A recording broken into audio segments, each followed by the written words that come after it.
Hello बच्चों, हम आज के वीडियो लेक्चर में डिस्कस करने वाले हैं बोर्ड एग्ज़ाम के लिए एक न्यू टॉपिक को।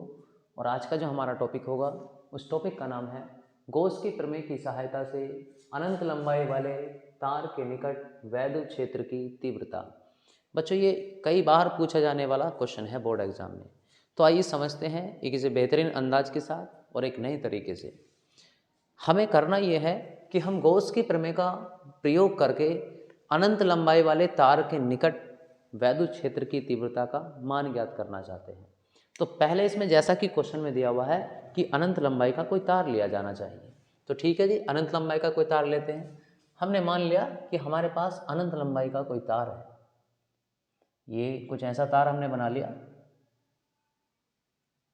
कोई तार ले लिया हमने, छोटा सा टुकड़ा कर दिया। बच्चों, अनंत का मतलब ये नहीं होता है कि बहुत बड़ा तार है। देखिएगा, अगर मैं इस बोर्ड को देख रहा हूँ तो बोर्ड की लिमिट यहाँ से यहाँ तक है, तो इसके लिए ऊपर जितना भी होगा वो सब अनंत होगा और नीचे भी क्या होगा, अनंत होगा। तो तार का कोई छोटा टुकड़ा भी अनंत के समान ही माना जाता है, उसके समतुल्य ही माना जाता है। तो ऐसा ही कोई एक टुकड़ा हमने लिया तार का, हमने मान लिया। इसकी लंबाई और दिखा दीजिए कि भाई ऊपर को और भी हो सकती है, नीचे को भी हो सकती है। क्लियर है इतनी बात? मतलब इसकी लंबाई ऊपर भी हो सकती है और नीचे भी हो सकती है। तो इस पर हमने क्या करा, प्लस क्यू आवेश वितरित कर दिया एक समान रूप से। अब हम यही करना चाह रहे हैं, भाई कोई भी तार होगा तो उसमें आवेश तो ऑलरेडी होगा जब इलेक्ट्रिसिटी फ्लो होगी। तो ये हमने मान लिया कि कोई अनंत लंबाई का हमारे पास तार है। और डिजाइनिंग चेंज कर लीजिए लोग, यहाँ पर एक तार का बिल्कुल सेप बना लेते हैं, गोल गोल जैसा तार आपने देखा है वैसे ही तार ले लेते हैं। ये ले लिया हमने। तो हमने ऐसा मान लिया बच्चों कि हमारे पास क्या है, अनंत लंबाई वाला कोई एक तार है। ठीक है, ये रहा अनंत लंबाई का कोई तार। अब हमें करना यह है कि इस तार के कारण इसके निकट कहीं किसी भी बिंदु पर वैद्युत क्षेत्र की तीव्रता ज्ञात करनी है। अगर हम वैद्युत क्षेत्र की तीव्रता को निकालना चाहते हैं तो बच्चों हम कैसे निकालेंगे, उसके लिए हमारे पास एक फॉर्मूला है। हमें क्या करना पड़ेगा, हमें नहीं पता कहाँ है बिंदु, तो यहाँ पर हम इस तार से r दूरी पर, कितनी दूरी पर बच्चों, तार से r दूरी पर हमने मान लिया कि यहाँ एक बिंदु क्या है, P है। ठीक है जी, इस बिंदु P पर ही हमें वैद्युत क्षेत्र की तीव्रता ज्ञात करनी है। लो जी, बात समझ में आ गई, पूरी कहानी हमें समझ में आ गई। ये तार है, इसके कारण हमें इसके निकट किसी बिंदु P पर हमें वैद्युत क्षेत्र की गणना करनी है। अब गॉस की प्रमेय हमसे ये कहती है कि आप जिस भी बिंदु पर वैद्युत क्षेत्र ज्ञात करना चाहते हैं, गॉस की प्रमेय का उपयोग करके उस बिंदु से गॉसियन पृष्ठ जरूर जाना चाहिए। अगर गॉसियन पृष्ठ नहीं जाएगा तो वहाँ पर हम गॉस की प्रमेय का प्रयोग नहीं कर सकते। तो इसी कारण से, क्योंकि जैसा हमने क्वेश्चन में लिखा कि गॉस की प्रमेय की सहायता से, तो हमें यहाँ पर गॉसियन पृष्ठ बनाना पड़ेगा। बच्चों ध्यान दीजिए, अगर आवेश एक बिंदु के फॉर्म में है तो इससे बल रेखाएं निकलेंगी इस प्रकार से, और इसकी सिमेट्री के अनुसार गॉसियन पृष्ठ बनता है गोलीय। लेकिन अगर यही आवेश एक रेखा के रूप में हो जाए तो इससे जो सिमेट्री बनेगी गॉसियन पृष्ठ की, वो गोलीय नहीं बना सकते हम। कैसी बनेगी बताओ, बेलनाकार बनेगी। तो यहाँ पर जो गॉसियन पृष्ठ खींचा जाएगा वो कैसा खींचा जाएगा, बेलनाकार ही खींचेगा। वो सिमेट्री के अकॉर्डिंग खींचता है गॉसियन पृष्ठ, कैसी आवेश की संरचना दी हुई है। तो क्या करना है भाई, इसकी गणना करने के लिए हमें क्या करना पड़ेगा, P से होकर जाने वाला एक गॉसियन पृष्ठ की कल्पना कर लेते हैं। ठीक है जी, ये हमने बना लिया, कोई हमने गॉसियन पृष्ठ ले लिया, ये लीजिए। अब गॉसियन पृष्ठ की हम इसे पूरे संरचना बना लेते हैं सही करके। हमने मान लिया, क्या माना है जी इसमें, r त्रिज्या और l लंबाई वाला। लो जी, कितना, r त्रिज्या और l लंबाई वाला कोई एक गॉसियन पृष्ठ खींच लेते हैं, या ऐसे कह सकते हैं गॉसियन पृष्ठ की कल्पना कर लेते हैं। लो जी, कर ली कल्पना, ये आपने चित्र बना दिया। अब यदि आप देखना चाहें इसकी संरचना को तो हम ऐसा देख सकते हैं कि बेलन का आकार यहाँ पर बन रहा है, तो हम इस मार्कर की तुलना इस बेलन से कर सकते हैं।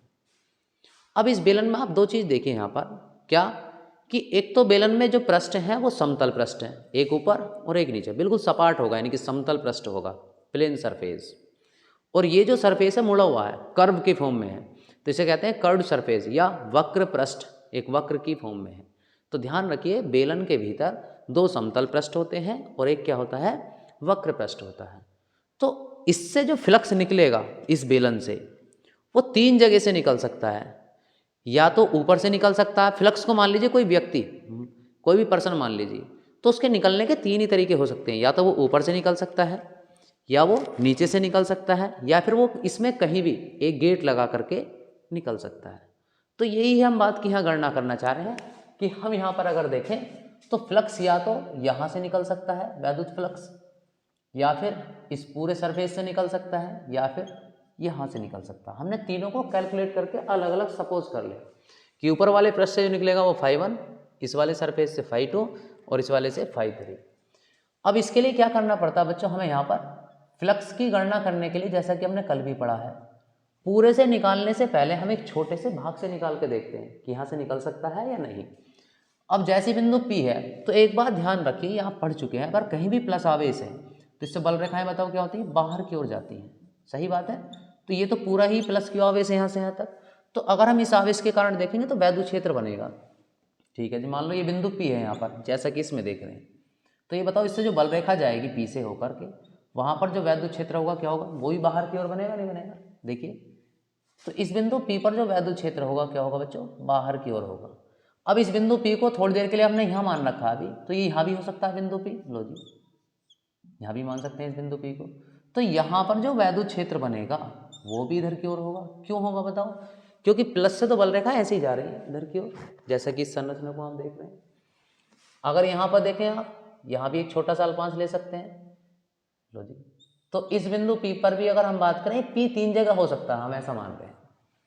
तो एक तरीका तो ये हो गया, एक ये हो गया और एक ये हो गया। अब एरिया वेक्टर की बात आती है, क्षेत्रफल सदिश की। तो क्षेत्रफल सदिश होता क्या है, क्षेत्रफल के लंबवत कार्य करने वाला सदिश, यानी कि क्षेत्रफल का ही नाम है। क्षेत्रफल के लंबवत कार्य करने वाला सदिश क्षेत्रफल सदिश कहलाता है। अब ये बताओ इसके लंबवत अगर मैं देखूं तो ये मेरी उंगली को आप इस देखिए, ये इसके लंबवत है नहीं है, तो ये हमेशा पृष्ठ के जो रहेगा लंबवत रहेगा, ऐसे इधर की ओर।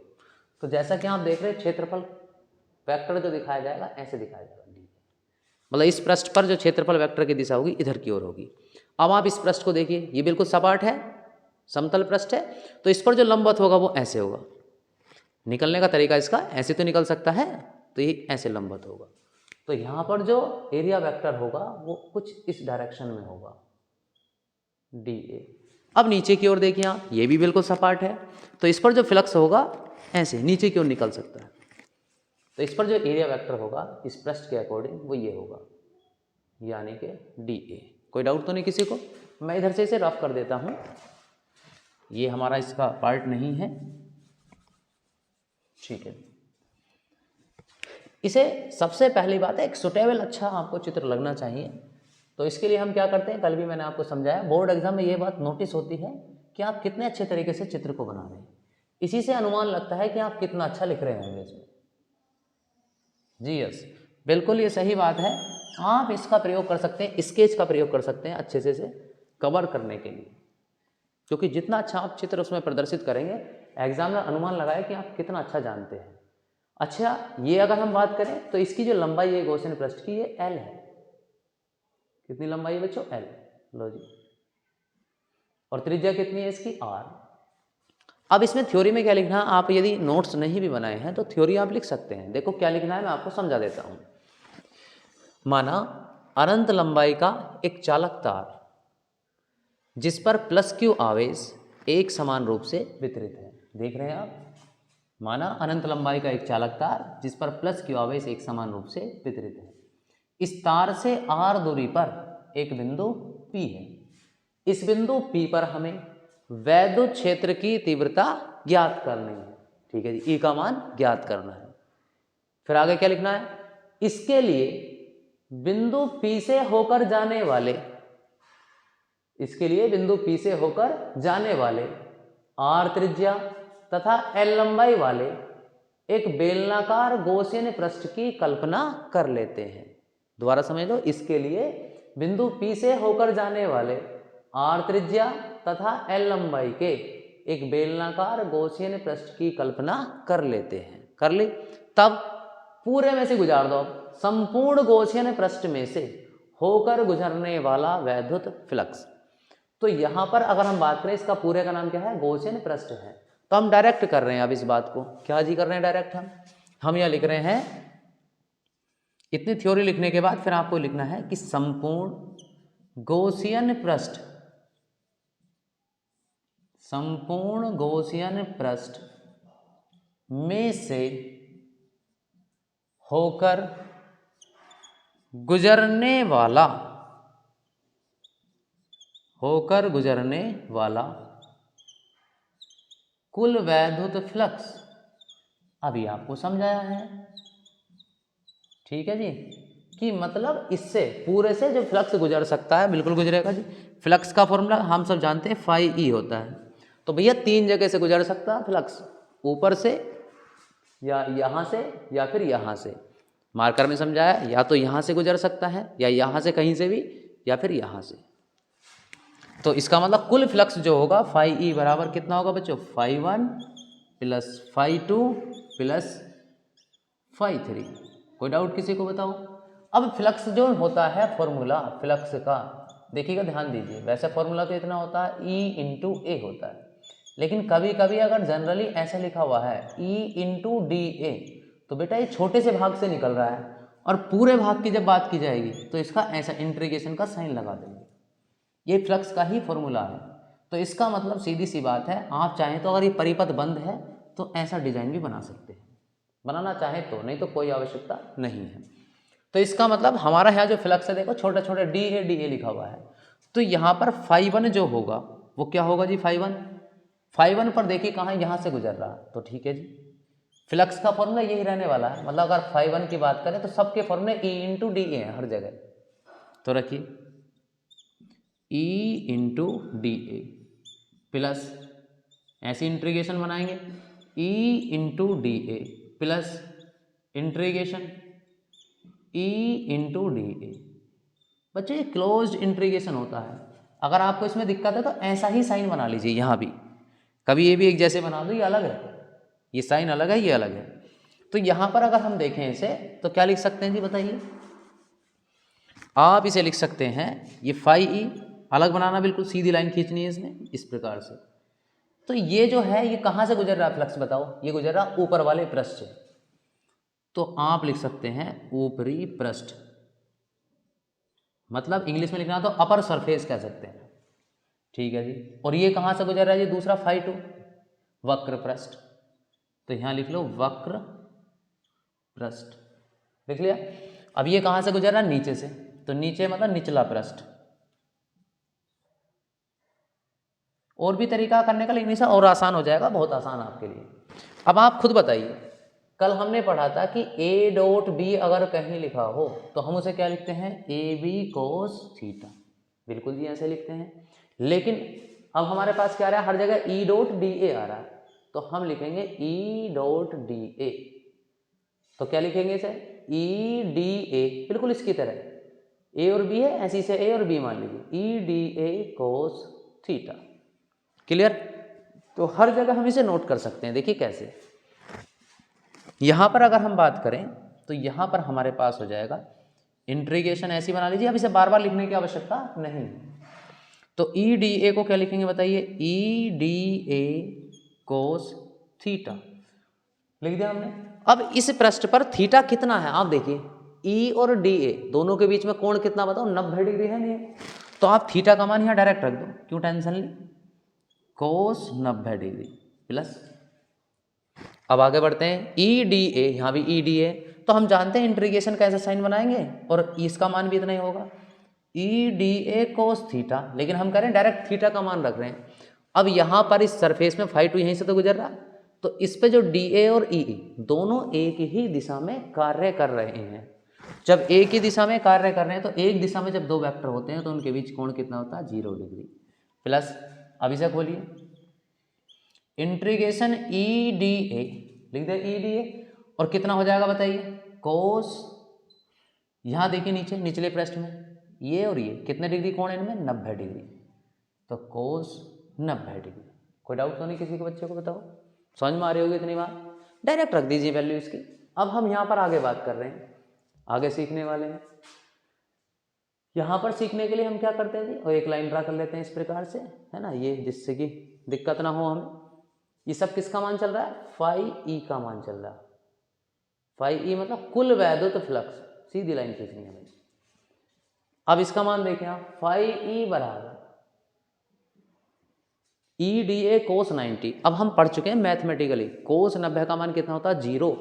अब जैसे इसका मान यहाँ 0 रखूंगा तो 0 से जो टकराएगा वो 0 हो जाएगा। किसी में हिम्मत नहीं 0 से टकराने की। तो कोस 90 का मान 0, तो रख दो पूरा क्या हो जाएगा 0। लो जी 0 हो गया ये, प्लस अब यहाँ कितना आ रहा है 0। ये हम जानते हैं कोस 0 का मान कितना होता है 1। और जैसे इसका जगह हम रखेंगे, इसकी जगह 1 रखेंगे तो कितना बचेगा, ई डी ए बचेगा। लो जी इंटीग्रेशन क्या बचा, ई डी ए, गुणा करके मैं 1 लिख सकता हूँ, आप समझ रहे होंगे इतना, अपने आप समझ भी सकते हैं, प्लस अब कोस 90 है, कोस 90 का मान फिर यहाँ 90 के द्वारा 0 होता है, तो 0 की जब इससे गुणा करेंगे पूरे से 0। लो जी छोटा सा डेरिवेशन है, कोई ज़्यादा बड़ा नहीं है। तो हमारे पास कितना बचा आपके पास, integration E into D A, पूरा गायब हो चुका है, ये बचा। और हम जानते हैं आप चाहें तो वक्र पृष्ठ चला सकते हैं लगातार। क्लियर है इतनी बात। अब यदि आप लिखना चाहें तो ये तो सारे 0 हो गए ऊपरी पृष्ठ, ये क्या बचा, वक्र पृष्ठ चल रहा हमारे पास। तो अब हम क्या कर सकते हैं बच्चों, इसमें एक छोटा सा काम कर सकते हैं, ई बाहर निकाल लिया, इंटीग्रेशन ऑफ डी ए, ये बचा हमारे पास। हमारे पास इसका मान कितना है इसे रख दीजिए, परंतु इंटीग्रेशन डी ए, अब डी ए मतलब किसका क्षेत्रफल है। अब ये डी ए कहाँ रहा है, यहाँ पर हम अगर लिखना चाहे लिख सकते हैं, वक्र पृष्ठ चल रहा हमारा, तो वक्र पृष्ठ है ये, किसका वक्र पृष्ठ, बेलन का। और बेलन का वक्र पृष्ठ बच्चों कितना होता है हम सब जानते हैं, 2 पाई आर एच, सही है। लेकिन हमारी ऊंचाई एच ना होकर के कितनी है, एल है, तो हम क्या लिख सकते हैं यहाँ पर, एल, एल लिख सकते हैं। और क्या है बच्चों ये एल क्या है, बेलन का वक्र पृष्ठ। लो भैया लिख दिया, इसे यहां रख दीजिए, फाई ई बराबर ई, इसी प्रकार से लिखा। अब देखो आप इतने का मान कितना, 2 पाई आर एल, ब्रैकेट लगाओ लिख दो 2 पाई आर एल। अब हम थक चुके हैं ऐसा मान लीजिए, अब हमारे पास कोई उपाय नहीं बचा ना इस आगे की ओर सोल्व करने के लिए, कोई बात नहीं, समीकरण 1, थोड़ा सा आराम करो, अब आगे सोचते हैं यार अब क्या हो इसमें। तो हमें तुरंत याद आता है, अरे हमें तो भाई गोस की प्रमेय की मदद भी लेनी थी, सहायता लेनी थी, तो हमने अभी तक तो कहीं सहायता ली नहीं है। सहायता कहाँ ली जाती है, जहाँ ज़रूरत पड़ती है। भाई मान लो आपको पैसे की ज़रूरत पड़ रही है, तो पैसे तभी तो आप लोगे जब आपको ज़रूरत पड़ेगी, जब आपके पास भरपूर है तो कोई आवश्यकता नहीं। अब यहाँ देखो डिमांड, यानी कि डिमांड आ गई है यहाँ पर।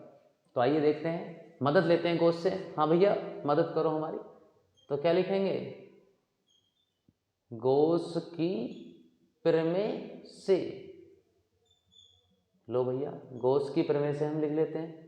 अब गोस की प्रमेय क्या होती है जी, फाई ई बराबर क्यू अपॉन एप्सिलॉन नोट, ये होगी समीकरण 2। अब देख लो ऊपर से उठाओ, फाई ई का मान कितना है, इतना, यहाँ रख दीजिए, या डायरेक्ट लिख सकते हैं समीकरण 1 व 2 से, और कल को क्या खाएंगे, समोसे, कल को ही खाएंगे। चलिए भाई अब कर क्या रहे हैं भैया, हम कर ये रहे हैं, फाई ई का मान ऊपर से उठा के यहाँ रख रहे हैं, फाई ई का मान रख दो इसमें, ई ऐसे 2 पाई आर एल। बच्चे यहाँ कुछ नहीं करा, कुछ को ये कन्फ्यूजन हो जाता है, ये वाला मान उठा करके फाई ई का ये यहाँ रख दिया हमने, रख दिया इतना, बराबर क्या चल रहा है, Q अपॉन एप्सिलॉन नोट। लेकिन हमें क्या ज्ञात करना था जी, ये लिखा हुआ भी है, वैद्युत क्षेत्र की तीव्रता, ई का मान निकालना है, तो निकाल लो ई का मान, ई बराबर कितना हो जाएगा, Q अपॉन, ये सारा इसके नीचे आ जाएगा 2 पाई आर एल, और क्या बचा नीचे, एप्सिलॉन नोट। क्लियर इतनी बात सभी को। जब इतना हमारे पास बचा तो हम इसे क्या लिख सकते हैं, इधर लिख ले रहे हैं,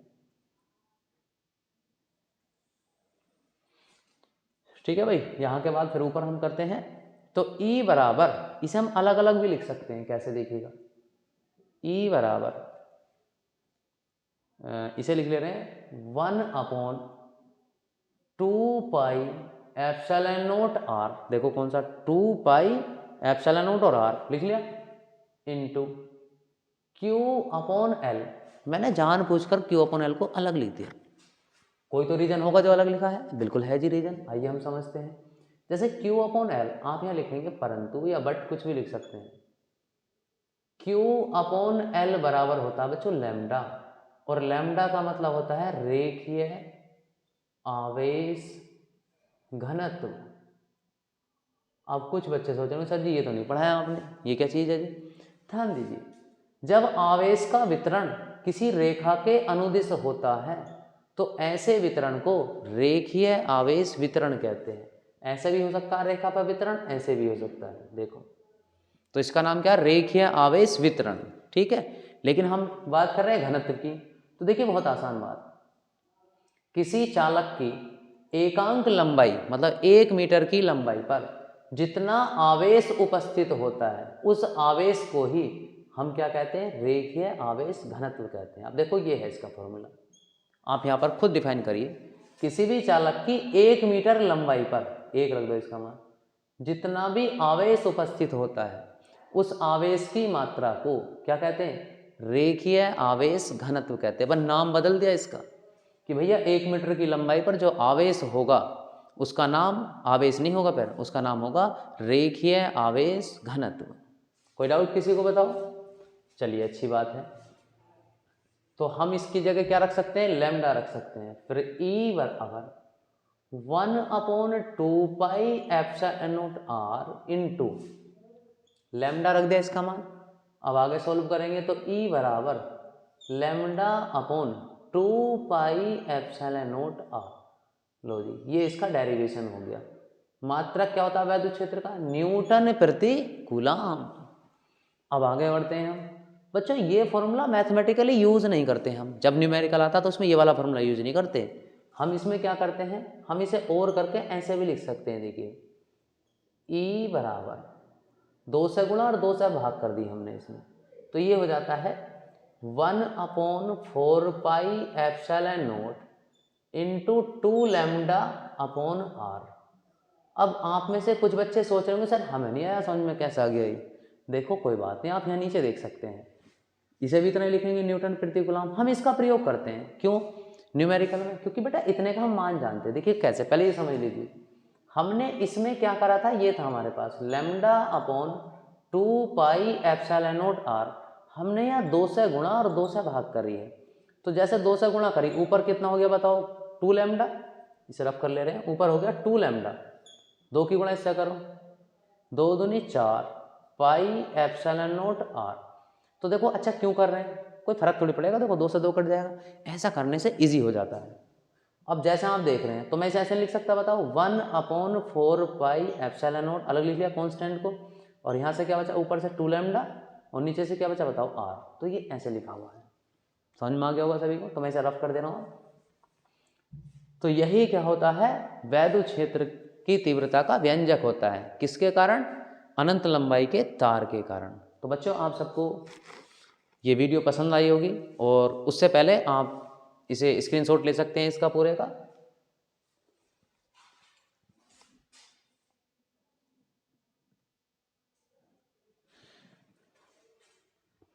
तो बच्चों वीडियो देखने के लिए बहुत बहुत धन्यवाद। बच्चों हमारा उद्देश्य यह है कि जो बेचारे गरीब बच्चे हैं, जिनके पास पैसे की समस्या है, ट्यूशन नहीं पढ़ पा रहे हैं या कोई और समस्या है, उस हर बच्चे तक आपको ये वीडियो पहुंचानी है और उस हर बच्चे का आपको भला करना है, क्योंकि ईश्वर या अल्लाह हमेशा उसी का साथ देता है जो औरों की मदद करता है। तो इसलिए जो बच्चे को ज़रूरत है इन वीडियो की, उस बच्चे तक इन वीडियो को पहुँचाइए और उसका भला कीजिए और अपना भी भला कीजिए, अपना भी स्थान टॉप 10 में लाइए। हम पूरा प्रयास करेंगे आपको अधिक से अधिक बेहतर कंटेंट देने का। तो बच्चों वीडियो देखने के लिए बहुत बहुत धन्यवाद। शेयर करते रहिए, लाइक करते रहिए और कमेंट भी करते रहिए साथ साथ। और जिन्होंने चैनल सब्सक्राइब नहीं किया है, चैनल को सब्सक्राइब कीजिए। बहुत बहुत धन्यवाद। आज के लिए इतना ही। जय हिंद, जय भारत।